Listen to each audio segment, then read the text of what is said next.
What's up, friends? Mike here from Mercado Airwaves. If you missed any one of our past interviews with amazing guests like future Hall of Famer and pound for pound best fighter in the world, UFC flyweight champion Demetrius Mighty Mouse Johnson, another day at the office, I get to go out there and test my skill. to award-winning producer, director, and actor Orlando Jones, Orlando, how you doing, buddy? Hey, sir. I'm good, brother. How you doing? and all the other interesting guests we've had on. Joining us today is director and writer David Ferrier. Thanks so much, brother. I appreciate you having me on the show. MMA legend Chael Sonnen joins us today. Keep listening to your show. This is great. Thanks, my friend. Just subscribe to us on iTunes at Mercado Airwaves. And while you're there, please like, review, and rate us, friends. It helps so much. We also have a Patreon for anyone who would like to support the show. Just visit us at patreon.com/Mercado Airwaves and see how you can get all of our interviews ad-free and before anyone else, and how you can get your business or company spotlighted on the show. Follow us on Twitter at mmercado2333. Like us on Facebook at Mercado Airwaves. Subscribe to us on YouTube, youtube.com/MikeMercado2333. And if you would like to see what we're up to behind the scenes, follow us on Instagram, MikeMercado2333. Thanks for listening and all the support. If you would like to support Mercado Airwaves, visit us at patreon.com/Mercado Airwaves. Find us on iTunes at Mercado Airwaves. Keep up to date with the show on Facebook at Mercado Airwaves. You can see all of Nicole's work at typingwhentipsy.wordpress.com. You can follow Alex on Twitter at Mercado21Alex. Follow Mike on Twitter at mmercado2333 and on Instagram, MikeMercado2333.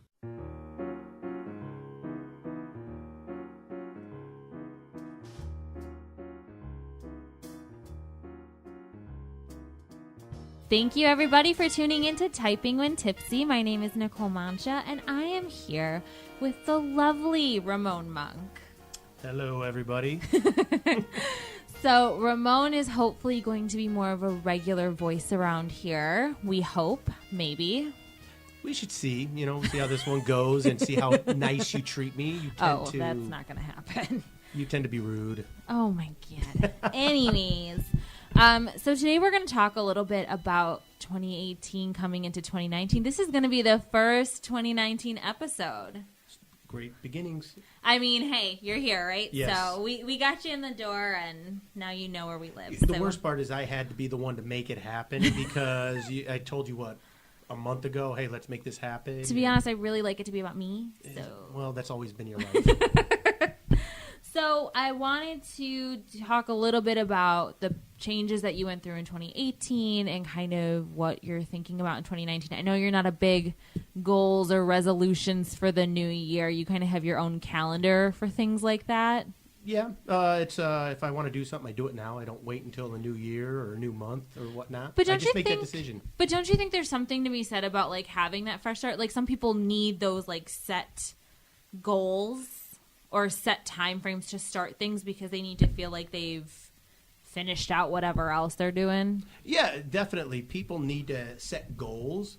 That goal does not need to be at the beginning of the year. You've got to do small goals all the way up to that point in order to make the full change. That decision has to be made. Yeah. And if you make that decision today that I want to lose 20 pounds, but I'm going to start next week, guess what next week happens to become? 6 months from now, and you just gained 20 instead of lost. I mean, I stayed the same, but I feel like you're being a little judgmental. So, all right. So 2018 was a big year for you. Yes. And there was a ton of changes, especially in your career, which for all of you guys who don't know, he was a Marine for how many years was it? 21. 21 years. So that's a big change to come out of something that's really structured and very, you do this, and this amount of time, and then that's it. Like that's your life. Yes, it definitely is a huge change. I mean, you go from doing something from day one after you graduate high school at the age of 18, and then all of a sudden you're 39 at the time, and it's like you're done. No more. You don't wear the same uniform or the same clothes to work every day. You don't have to cut your hair every week. You don't have to maintain certain standards. It's just cut off at this point in time. You can do really dumb things like get your ears pierced. We won't talk about all that. So the change that happened, I mean, part of it was that you had to because of your knee injury and all that stuff, right? Yeah, so physically it was it started becoming too demanding on me. Yeah. My body started to break down no matter what my job was. When you're a Marine, you're still held to the same standard as that individual who might be an infantryman. all the way up to somebody who is in charge of an entire battalion just sitting behind a desk, you're still held to the same standard. So my body just started to break down. Knees went, back's going, mind's going, little receding hairline, but we won't discuss all that. I wasn't going to say anything, I but thought I'm I'd glad give- you did. So besides that, were you kind of already planning to retire and this sped it up a little bit? Or? Yes. I knew that I was only going to stick around for about 20 years. And the reason why I stuck around longer is I did get a promotion, and I needed to give a little time back in order to keep that promotion, or at least have that rank. Sure. And that's why I did stick around a little longer. But yeah, in my mind, I was going to retire at 20 years just because I didn't want to be too old to start a new career. It's easier to start a new career at 39 than it is 49 or 50. You know what I mean? So then when you decided, this is it and it's done, and you were looking at other careers, was it a little overwhelming? I mean, we always joke about, especially me, I'm kind of the one known for changing jobs every 6 months just because I like to experience everything and I want to live everything to the fullest kind of extent. Was it overwhelming because you've done not that you've done the same job, but you've been in the same field for so many years, and then to kind of look for anything outside of that they didn't tell you this is what you'll be doing? I was smart about it. I knew that I had an end date. I knew I had an expiration date. So the day that I made that decision that, hey, 20 years and I'm done, because you don't make that decision on day one. You kind of go through a process, and normally about that 10-year, 11-year mark is where you make that decision that, am I going to go over the hill, or am I going to just stop at the peak and go at 10, or something like that. So I knew that I had made my decision. I prepared myself. I went to college. I finished my master's while on active duty in the military, in the Marine Corps. Yeah. And then I didn't do a regular Marine Corps job, I guess you could say. I spent my last 11 years in recruiting. So now, as I said, even though I was in recruiting, I still had to maintain all those same standards as a Marine because, you got to look good in the uniform, squared away. I also did that job because it would prepare me better to retire. It allowed me the opportunity to get to know people, to see the other side of the world at the same time of wearing the uniform. It gave me a good balance. So when it came to the point to make that decision and drop my paperwork and say, hey, I'm disappearing into the sunset, it was a very, very simple transition for me to do. I was very excited about it. And, of course, you have all the naysayers, this is going to be this, it's going to be that, and you hear about people having tough times getting jobs and everything else like that. I didn't see it happening for me just because I was prepared mentally and education and my background.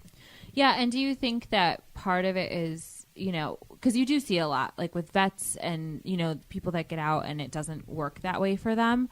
Do you think it has a lot to do with the different kinds of deployment people go on and what they are, what they're around? Because your deployment was very different. It was at a very different time. Yeah.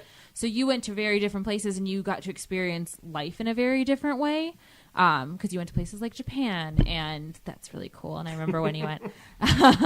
But, it's a different experience, right, than if you would have joined 5 years ago. Oh, yeah, definitely. It's a huge different experience. I mean, I went through peacetime, wartime, peacetime, and yes, a Marine is first front line. They're the ones going to combat. But the story isn't that every Marine is in combat. Not every Marine gets to go to combat. Right. If I have one regret in my career of 21 years, it's I never made it over there to do my job.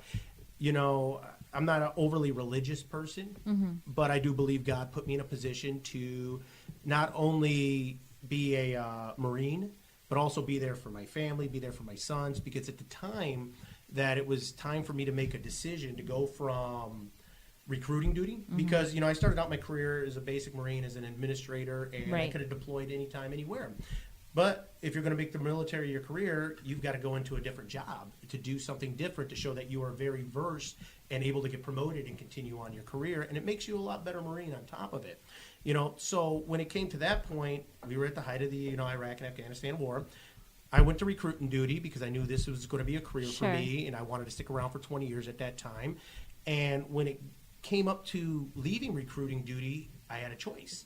I was very good at it. I was the number 2 guy in the nation my last year on recruiting, on production, as what they would call it. And it was at the same time that my oldest son was starting kindergarten. Right. You know, and I was looking at that and I'm like, do I want to miss out on a year of his life to go and do combat operations somewhere and potentially not come back? Well, and that's the thing, right? Like, Yeah. that's something that we've all kind of lived with, because even with my dad is that I think I was a little more shielded and Marty was probably a little more shielded because we were so young, but you guys were very well aware that, like, you know, Rich could go to work and not come back. Oh, yeah. And, like, we were so young that it took us a really long time to get there. But you guys knew that from when we were really little kids, because he got into higher positions when we were at that age where, so we knew he was a little bit safer, but he was still patrolling when you guys were, you know, kids. And then on top of it, he was also in the Marine Corps himself. Right. You know, so you're talking about from what, 77 all the way up to 90, right Yeah. before Iraq, Operation Desert Shield, Desert Storm. So,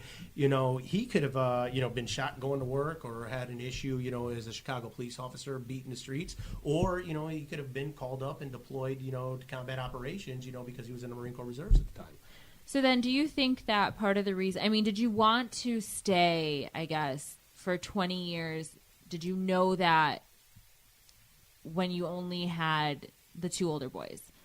Like, was the decision made, like, I want to stay 20 years once Peyton came around because you knew? Well, I mean, realistically, it's like, it's a, you know you have that job. Mm-hmm. And you know that you have a stable income that's coming in at this time, and now we're on decision 3. Yeah. It made it easier. Oh, yeah. That made the decision a whole lot easier, you know. And like I said, once you get to that certain point, that 10-year mark, you know, you're like at the peak. You know, everything is downhill from there. And it's like, you know, it just made the decision so much easier to say, you know what? This is not an easy job, you know. It's a job. It's stable, medical, dental. And I lived the other side of that because you remember I left the military for about 16 months. So if I was scared at any point in time in my career to get out of the military, it was at the time of my 10-year mark and having to make that decision. Right. So it made the decision a lot easier when I had my third son come around to say, you know what, this is what I'll do for the next 10 years. The difference is I'm going to prepare myself because I know what's on the other side of that. And that's where the decision was to finish my bachelor's, finish my master's, going on recruiting duty and sticking with that job because, one, you were good at it, and two, it did better suit the civilian sector and getting out there. Right. So when the change of career and everything, do you think it positively affected your personal life and your life as a parent? Like, did you have more time? Because, I mean, there were times where you would work 14, 15 hours a day. And, like, now you kind of have to have a structure and you kind of have to have certain times where you have to be free. Mm-hmm. Right? Yes. Oh, yeah. So... Yeah, it was tough to go from, you know, one thing to the next. Yeah. You know, it was really hard. Was it something that you enjoyed right away, or did it definitely... It took some getting used to. Now, are we talking about the decision to stay in the Marine Corps on recruiting duty, or are we talking about the getting out? The getting out. The getting out, it was definitely an adjustment. Again, I was in a lucky position. I've been lucky my entire Marine Corps career. I'm not going to lie. You know, a lot of Marines, they deploy and they travel all over the country, and they have to get stationed in Japan or stationed in California or North Carolina or anywhere else in the United States for that matter. In my case, because of the jobs and the type of duties I did, I was lucky enough to stay in the Chicagoland area for most of my career. For most of it, yeah. So it made it a lot easier and a little bit more doable because you had the family support and friends around and different things like that that could help out. Do you think that, so because you went to California for a few years, was that a choice that you wanted to make, or that was made for you? Oh, that was a choice made for me. Okay. Well, I didn't want it. Yeah. I tried to... I did not want to. So at the time, my ex-wife at the time, she had never moved outside away from her family. Right. And to go from the greater Chicagoland area all the way to Northern California, that was a huge change. At the time, I was actually trying to go to Ohio. You know, I was going to be within about 4 or 5 hours. They can jump in the car and drive out. California, you can't do that. You got to fly everywhere. Yes, you do. I remember because I went to go visit. Yes, exactly. And it's a horrible drive. You know, it's the worst drive in the world, I think. Yeah, it's not great. So when you guys were there, it's so different. Like, it's such a culture shock when you go to California and you're just there for vacation. Like, we went on vacation, and, like, for me, so we went to San Diego.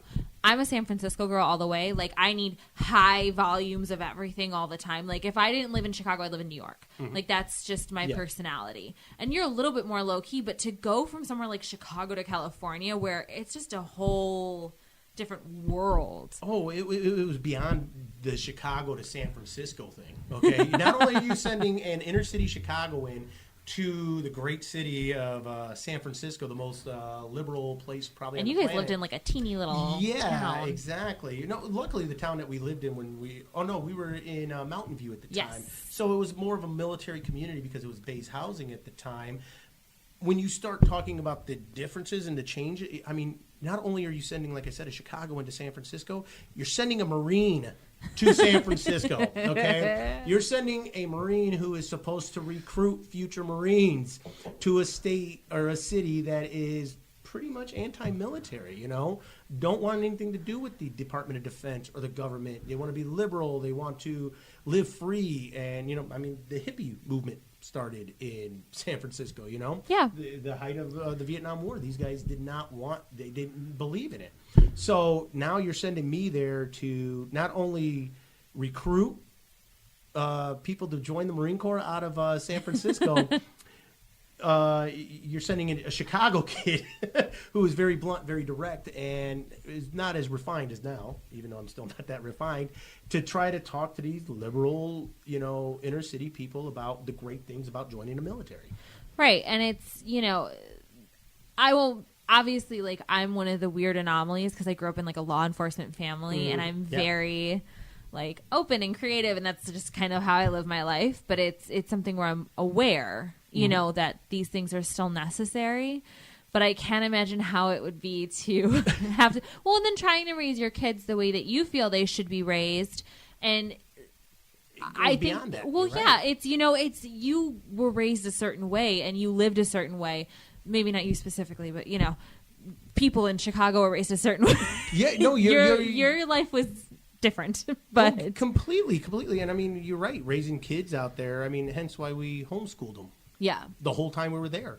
We didn't believe in their education system, what they taught and how they wanted to indoctrinate, in my opinion, you know, your kids into that world. And that's not what I wanted. I wanted my children to be more like you, to be honest, you know, where you're able to be, you know, very liberal in the sense of your writing and free spirit and loving life, but be able to have common sense to understand that, you know, there are certain things needed in the world. And I think so far, you know, at least with my older sons, you could see it. That's actually happening. Well, and I think there's something that, especially my mom brings up a lot of the time, and it's something really silly. It's like with the whole like idea of Santa Claus, is my mom was always like, I wanted you to believe what you guys wanted to believe. You guys wanted to believe in Santa because everyone talked about him. So you know what? We let you do that because we weren't going to tell you yes or no and it's right or wrong. Mm-hmm. We wanted you guys to have your own ideas of things. Well, that is completely exactly how you should want to, or in my opinion, raise your children, just because it allows them to be free, to be able to think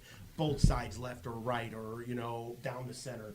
You know, it's just, that's what you want. You want your children to grow up to be free thinkers, truly free in a country that, you know, preaches freedom, to say and think what they want, and then to respect somebody else's opinion on top of that, and smile at them and shake their hand and have a cup of coffee with them, and then be able to talk about sports or something later, you know, without getting, you know, butthurt. Exactly. So I want to turn the conversation a little bit because a lot, we've talked about the kids and all of that. So another really big change that happened in your life. Here it comes. Yes. Was a divorce. Yep. And you had been with her for half of your life. I mean, really? Yeah. Just about. Yeah, just about. And the thing is how is it now to co-parent your kids? Is it, you know what I mean? Like, because you have kids that are so much older and so much younger. Like, there's a really big age gap between the two middle. Yes. And, like, I get that. Yeah. So, because that's how it is with me and Meg. Like, we're separated by 10 years. So it's interesting that the parenting styles are different. Completely.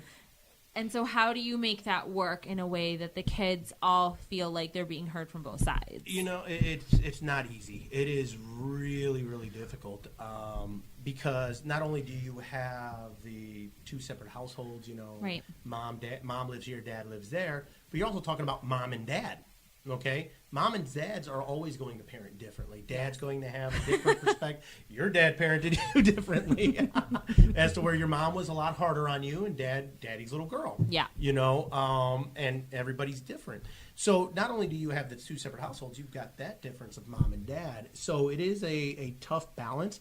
I think we're making it work just because at the end of the day, we both know how to be tough. We both know how to be disciplinarians, and we both know how to love our children. And we both know when they're right or wrong. And the one good thing that we both can agree on is we don't want our kids to be jerks. Okay? Yeah. We want them to be productive members of this world. We want them to be, independent. We want them to be strong. We don't want them to have to rely on something. So when you both have that belief for raising your children, it's a lot easier to do. Now, when you start talking about for example, kind of music or different kinds of movies or what you're allowed to say in your house versus this house, that's where it gets a little convoluted and a little bit confusing. But I feel like that's with everybody. Like, I know a lot of people who come from divorced homes, and it's one of those things where, like, everybody lives life differently, even in the same home. I mean, my parents are so different. Yes. They're, like, the most different humans that you could get together. Oh, yeah. Like,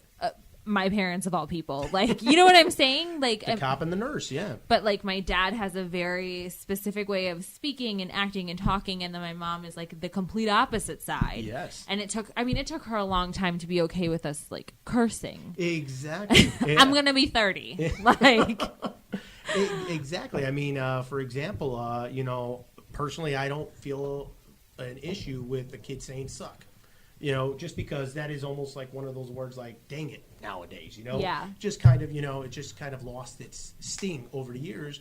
And my 8-year-old said that the other day, and now I didn't argue with my ex about it. She didn't like it. We were in her home at the time. And I was like, Peyton, you need to listen to your mom, Yeah. So you've got to understand that. And the kids will learn over time. I mean, we've only been we've been divorced for 6 months, separated for about 18 months now. But 12 of that 18 months, we were still living under the same roof. Right. I was sleeping in a couch. So everybody's still getting kind of used to how to communicate, how to talk, how to move, and stuff like that. If you would like to support Mercado Airwaves, visit us at patreon.com/Mercado Airwaves. Find us on iTunes at Mercado Airwaves. Keep up to date with the show on Facebook at Mercado Airwaves. You can see all of Nicole's work at typingwhentipsy.wordpress.com. You can follow Alex on Twitter at Mercado21Alex. Follow Mike on Twitter at mmercado2333 and on Instagram, MikeMercado2333. What's up, friends? Mike here from Mercado Airwaves. If you missed any one of our past interviews with amazing guests like future Hall of Famer and pound for pound best fighter in the world, UFC flyweight champion Demetrius Mighty Mouse Johnson, Another day at the operator to go out there and test my skill. to award-winning producer, director, and actor Orlando Jones. Orlando, how you doing, How are buddy? you, sir? I'm good, brother. How you doing? And all the other interesting guests we've had on. Joining us today is director and writer David Ferrier. Thanks so much, brother. I appreciate you having me on the show. MMA legend Chael Sonnen joins us today. Keep listening to your show. This is great. Thanks, my friend. Just subscribe to us on iTunes at Mercado Airwaves. And while you're there, please like, review, and rate us, friends. It helps so much. We also have a Patreon for anyone who would like to support the show. Just visit us at patreon.com/Mercado Airwaves and see how you can get all of our interviews ad-free and before anyone else, and how you can get your business or company spotlighted on the show.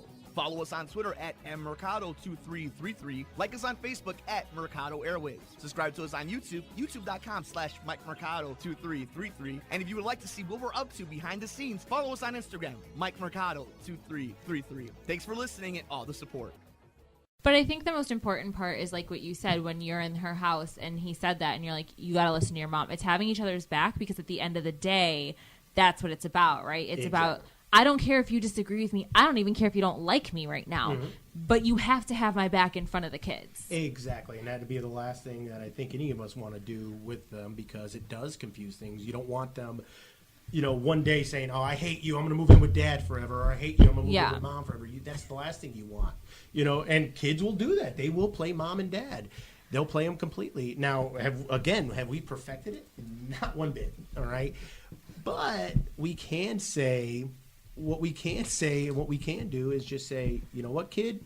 If this is what your mother's rules are, that's what you're going to do. You're going to roll with it. You know what I mean? Right. And it's a united front, right? Like, that's really what it is. So, what would you say your biggest accomplishment was of 2018? Biggest accomplishment? Actually, I did finish my master's in 2018, in May of 2018, so that was huge. What was your GPA? Was it lower than mine? Yeah. 3.85. Yeah, it's lower than mine. It's fine. But mine was in business where I had to. I graduated high school with a 3.1. There you go. High school. Thanks, producer Mike. Well, don't worry. In high school, I was like a 2.1 as well with you. So that's why he joined the Marines. Exactly. You know, not everybody was suited to go into college right away. Shout out to trade school in the military. Ding, ding, ding, ding. So it teaches us something. You know, it guided us. And, you know, we're better people for it. But yeah, even though I'm not a big accomplishment guy, 21 years in the Marine Corps, recruiter. You're talking about ego. Okay? Yeah. We are the most conceited. Exactly. No way. You have to have being a Marine to join the Marine Corps. You have to have an edge about yourself, okay? Right. Because you know you're the first to go, last to know. All right, that's it in a nutshell. But then you start putting on that uniform. Then you get the arrogance. Then you've got to be the individual to stand up in front of others and say, this is the greatest thing since sliced bread. So now you have to take that to another level. Yeah. So it's just, even though I had all those things and I was all those things, I was never an accomplishment guy, like standing in front of somebody, you know, getting a promotion ceremony. I wanted it to be small. I didn't like the attention on me. I'm actually an introverted extrovert. Yes. You know what I mean? I really am. You are. I hate going to tamale party. Where was I at? You know, at the holidays thing, you know. Everybody was in the one room talking, laughing, and joking. I'm off in a corner somewhere. This is my own family. But I don't want to be in crowds. I don't want to be center of attention. Nothing. I don't want to talk. You're better one-on-one, and you're better in completely. Small social situations. Even at the barbecue, it was like me, you, and Cleo. Exactly. And like you're better in those situations. Exactly. I hate being in big crowds. It just makes me nervous. Which is like hilarious to me because of the family that we grew up in. I thrive on that shit. With that being said, though, I mean, you can go one of the two ways on that. You know, people can love it or they can absolutely hate it. You got to remember, I was a little smallest, skinniest one out of everybody. So who was the butt of every joke? Yeah, I mean, I was a princess, so I guess I had it the best out of everyone. So it was easier for me just to not go into the crowd and be the little skinny nerdy kid, because I was actually a really smart kid throughout grade school. Yeah. When it came into high school and the girls started coming in the picture, all hell broke loose. So that's where the education thing just started to slip, but that didn't mean I was stupid or dumb. It's just... you were lazy. I was lazy, completely lazy. It's so... When we were younger, I was the butt of the joke. I was the nerd. I was the geek because I love to read. I love to do things. So I didn't want to be around all those guys. I get made up for reading all the time. Well, that's because they can't read. Don't hate on them. Don't hate on them, all right? So it was just easier to stay away from it instead of being made fun of. So that's where I went with that dynamic. As you said, you were the princess. You were really the only girl. I was. You know, until Imani came into the picture. Cleo was in the picture, but not indoctrinated in the family. And it wasn't, I mean, it's not the same, right? Mm-hmm. It's the same thing, like, Mike's family brings me in and they love me. I mean, you saw his parents that they were there and, like... They was just surprised if they look at a girl. I can confirm that joke. That's actually a very common joke. But the thing is, it's like, it's, you know... It's always a joke of being the outlaw, right? Because you can be accepted in, but at the end of the day, it's like... She's obviously going to choose her son before she chooses me. And that's how it should be. Yes. But it's like I was really the only girl. So I definitely had my own. But I think I have tougher skin because of it. Because I was just so used to the bullshit that came out of everybody's mouth. Well, and like Dad didn't raise me like didn't raise me like a little princess. Like he wanted me to know that I was the only person that mattered. And I think that shaped a lot of like who I became as I was older and what I was looking for in life and in relationships when I was older, because I wanted to be the most important person. As you should be. I mean, I remember you're absolutely right. I remember you walking in with dead quails and petting them and stuff because you went hunting with him, because he didn't raise you like a little foo-foo pink dress girl. He wanted you to know that you were the most important woman in the world. You know, he also wanted you to know that you have to stand on your own 2 feet and be able to hold your own. Fun fact, there is a picture somewhere where you only can see my feet because I'm inside a deer carcass. I believe it. So yeah, exactly. But like serial killer stuff. What movie was that? Where he was Freddy got fingered. You remember that movie with oh yeah, Tom Green. Tom Green. There you go. You remember he's hiding in the carcass and loving on it and hugging it. But it like reminds me. Shout out Tom Green. But But it, like, reminds me of Zoe when she was outside. Like, literally, you said, do not go out and sit in the mud. And literally, she goes outside, sits down in the mud, like, rolls around in it and comes back inside. And we were teasing her because she was playing with those stupid tattoos. And you're like, you don't get a neck tattoo. Ladies don't get neck tattoos. And she's like, I want one right here, like, on the side of her neck. And I was like, that's right, girl. You fight for what you believe in. That's, yes, she knows she wins every time. That's my only daughter out of 3 sons. So. She's totally going to college in San Francisco. Oh, if any of them are, it's her. I hope 100%. Not, you know. 100%. You know, it's her choice. Just like your dad raised you, he wanted you to have choices and choose what you wanted to do. The only thing is that specific day it was really cold out, and I didn't bring an extra set of clothes to change. Shocker. Yeah, go figure, Dad, right? It's a dad's world there. So that was the only reason. Normally when she's out by my house, I know. She's picking up worms and wanting to go fishing and do all those wonderful things. I got pictures of her kissing the fish, you know. I have one too. She loves it. She loves to go fishing. So it wasn't the sense that I didn't want her to do it. It's just I had no clothes to change her into. Well, yeah, it was like a total dad moment. It was a dad moment, of course. But she didn't get that dirty either. So no, she just wanted to annoy everybody. Exactly. I get it.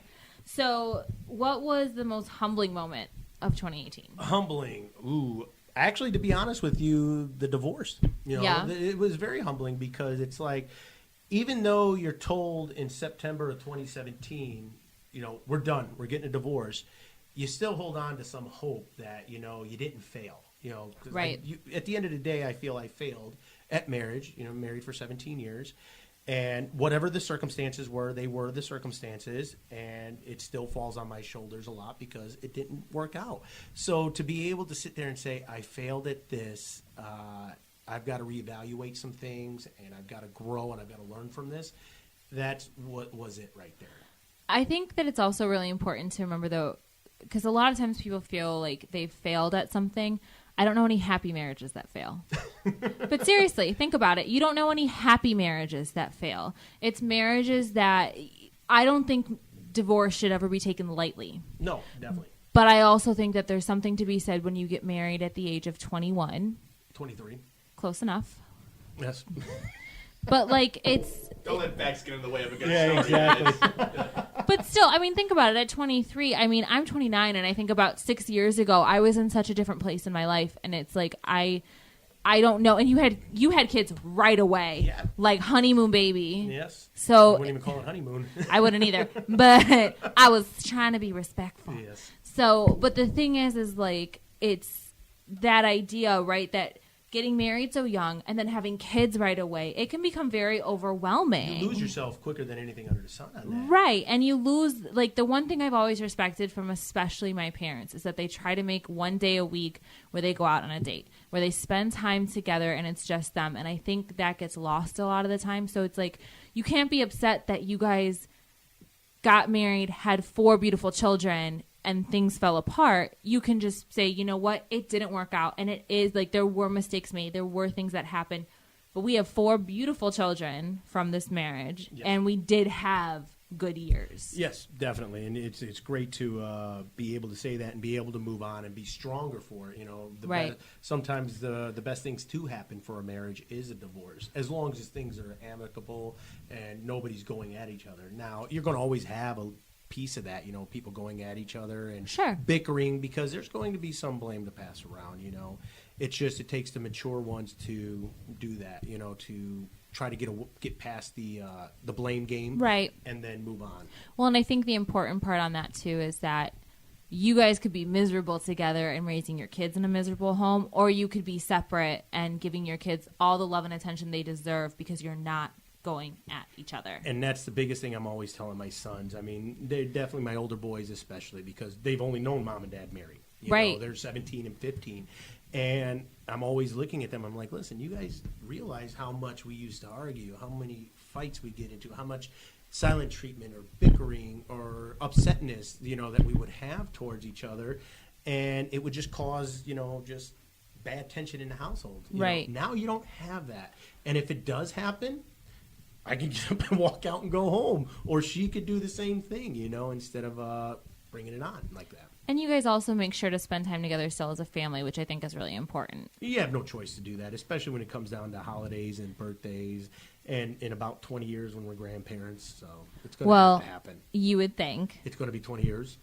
Your parents. I've already surpassed them. But that's what I'm saying. Like, but you can't say it always happens because it doesn't always happen. What you guys have is an anomaly with a lot of divorced parents, because I know people that can't be in the same room together, much less it's like this parent is coming to this birthday party, this parent is coming to this birthday, this person's going to this wedding. Like, it gets crazy. So the fact that you're able to do that because of your children and because you love them so much, and you're able to get past that, and it's really about getting past your ego. And that's the problem. They can't get past the ego. They can't be mature about it, and they can't look at, you know what, we failed.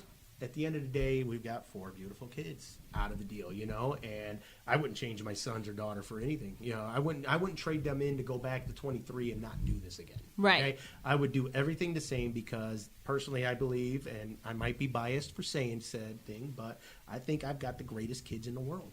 I don't think I could ask for anything better.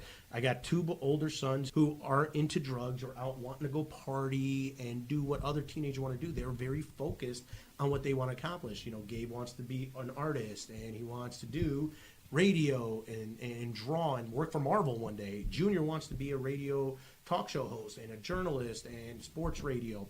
And Peyton just wants to be a kid, and Zoe wants to have fun. Yeah. So I mean, I can't beat that. There's nothing. I would go over 10 times over to have all 4 of them. Yeah, absolutely. So what are your, I mean, I know you don't like the word goals or accomplishments, but you have to have something for 2019, at least that you want to happen in this year. Like, what are things that you want to happen in the near future? Let's do it that way instead of.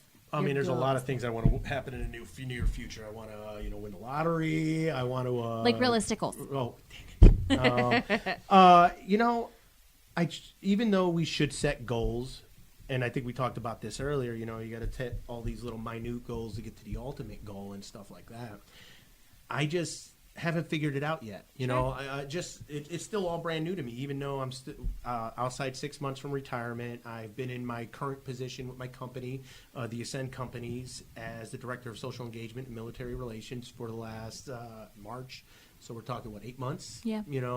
For the last 8 months, and I'm still navigating this side of the world, because in the Marine Corps, in the military, you have directives, you have publications, you have processes that are in place that even if I were to leave my job tomorrow, I go sit in the next chair, it's the same thing over. It's just in a different place, maybe a couple of different nuances, but you pick up on them and somebody teaches you.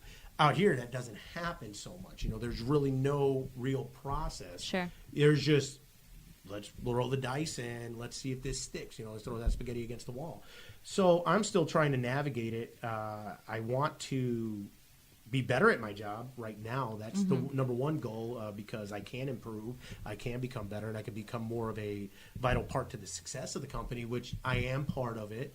I just want to be more. Sure. I want to be one of the reasons why this company, it's a startup company, brand new world. I want to be one of the reasons that they are a multi-million-dollar company. Absolutely. So to kind of wrap everything up, what are your hopes for your kids this year? Wow, that's a good one. With Zoe, my beautiful 6-year-old, I want her to be smiling all the time. I want her to be happy. I want her to not tell me anymore, Dad, it's kind of tough having 2 houses. I want her to feel that it's one home no matter where she goes. Sure. Peyton, that's my athlete. Hi, babe. He is an amazing little athlete. Just so anybody wants to know, his football team, which I was the head coach of, little pat on the back here. You're the only one. Yes. He won, his team, our team, won the Super Bowl for the 1A for the North Shore, for the North Shore Trevians through the TCYFL, the Chicagoland Youth Football League.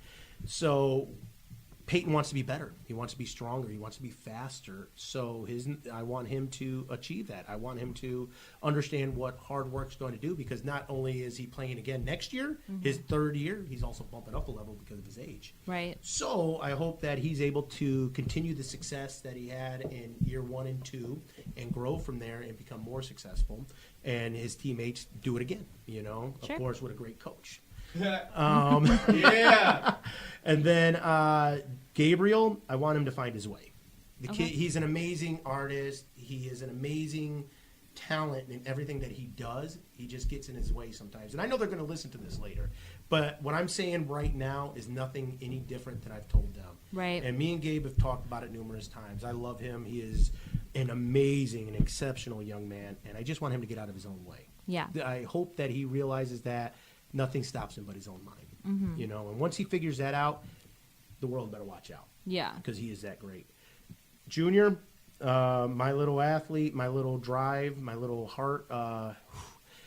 I've never seen a 5'6", 120-pound kid give as much fight in everything he does. Little monster. But isn't he such an amazing little athlete? I mean, he may not be the fastest or the strongest out there, but I'll tell you what, he's going to give you his heart every time, and he's going to lead from the front. And I just want him to, you know, continue that. I want him to grow from that. I want him to become a better leader. He's learning that. He has learned how to become a leader, and they're putting him, his football team, his wrestling team, they're putting him in these positions to do so. I just now want him to see his potential as a leader and start becoming, you know, stronger in that aspect. He didn't hang out with the Manchas enough. You know, no, I would love to say that. It definitely, Junior's always been the quiet type. You know? Oh, absolutely. He's been mellow and he sits back. He kind of reminds me a lot of me in the sense of surveying a room. He's observant. Very absolutely. observant. And once he's engulfed in it, and this is all the kids, they kind of all do this.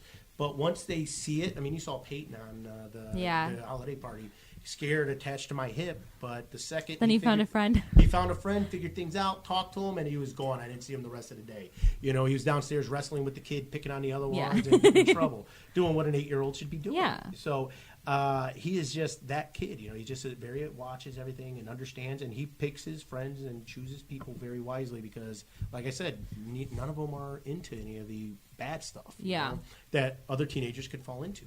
I'm just glad that the older two can actually string a few sentences together, unlike everyone else. Oh, my gosh, yeah. Thank God I have two more that I can rely on. And they are very, very smart, and they are very articulate, and they never seem to amaze me when it comes to having conversations with them because I'm like, what'd you just say? Let me bring up Webster, all right? Let me see what that means, okay?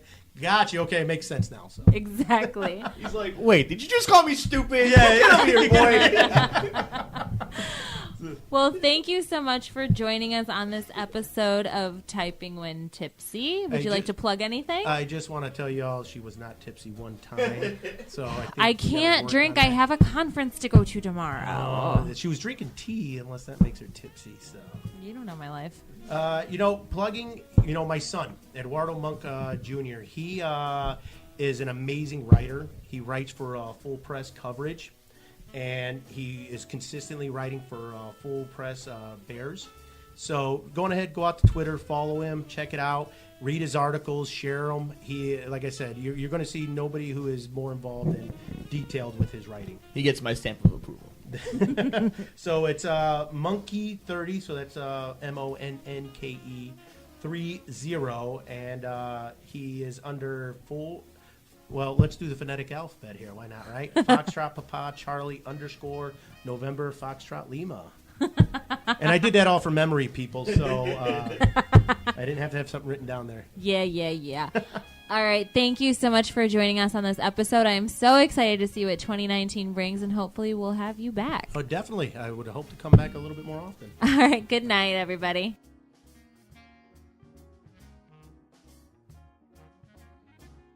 If you would like to support Mercado Airwaves, visit us at patreon.com/Mercado Airwaves. Find us on iTunes at Mercado Airwaves. Keep up to date with the show on Facebook at Mercado Airwaves. You can see all of Nicole's work at typingwhentipsy.wordpress.com. You can follow Alex on Twitter at Mercado21Alex. Follow Mike on Twitter at mmercado2333 and on Instagram, MikeMercado2333.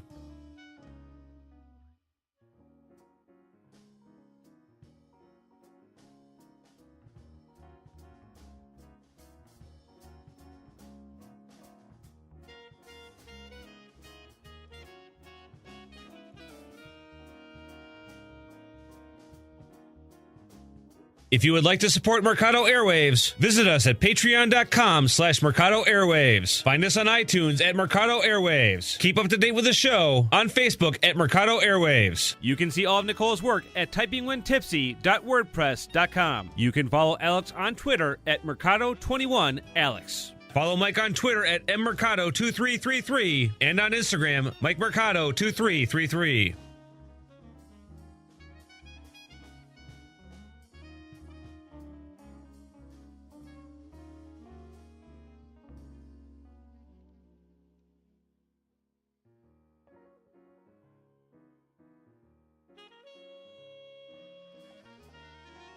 If you would like to support Mercado Airwaves, visit us at patreon.com/Mercado Airwaves. Find us on iTunes at Mercado Airwaves. Keep up to date with the show on Facebook at Mercado Airwaves. You can see all of Nicole's work at typingwhentipsy.wordpress.com. You can follow Alex on Twitter at Mercado21Alex. Follow Mike on Twitter at mmercado2333 and on Instagram, MikeMercado2333.